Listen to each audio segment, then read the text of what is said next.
이처럼 위중증 환자가 급증하자 정부가 추가 접종 간격을 기존 6개월에서 최대 3, 4개월까지 단축하는 방안을 논의하고 있습니다. 또 호전된 수도권 중증 환자를 비수도권으로 이송하기로 했는데 이송 도중 위급 상황이 올 수 있다는 우려도 나오고 있습니다. 조희로 기자입니다.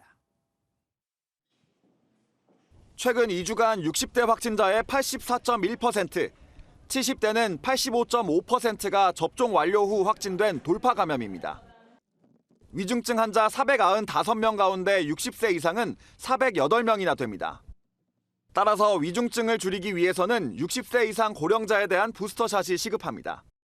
하지만 지금처럼 접종 간격을 6개월로 유지하면 지난 8, 9월에 접종을 완료한 60에서 74세 800만 명 정도는 내년 2, 3월에나 추가 접종을 하게 됩니다. 그 사이 심각한 상황이 올 수 있다는 경고가 나오면서 당국은 접종 간격을 5개월로 앞당기는 것에서 더 나아가 3에서 4개월로 단축하는 방안을 논의 중입니다. 위중증 환자 증가 상황에 비추어서 6개월보다는 예방접종 시기를 좀 더 당기는 것이 공중보건 확산의 이익이 훨씬 크다는 것이 다수 전문가들의 의견입니다. 접종 간격 조정안과 코로나19 위험도 평가 기준은 오늘 발표될 예정입니다.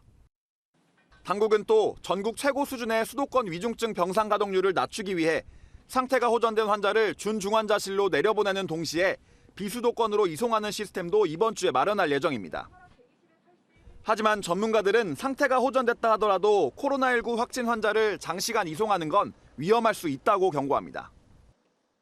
장거리 운송 중에 악화 가능성이 높기 때문에 충분히 준비가 돼 있지 않으면 지자체를 넘어서 환자를 이송하는 것은 굉장히 신중해야 될 필요가 있고요. 위중증 환자를 줄이기 위해 당국이 안간힘을 쓰고 있지만 겨울철도 다가오고 있어 상황은 좀처럼 개선되지 않고 있습니다. MBN 뉴스 조희로입니다.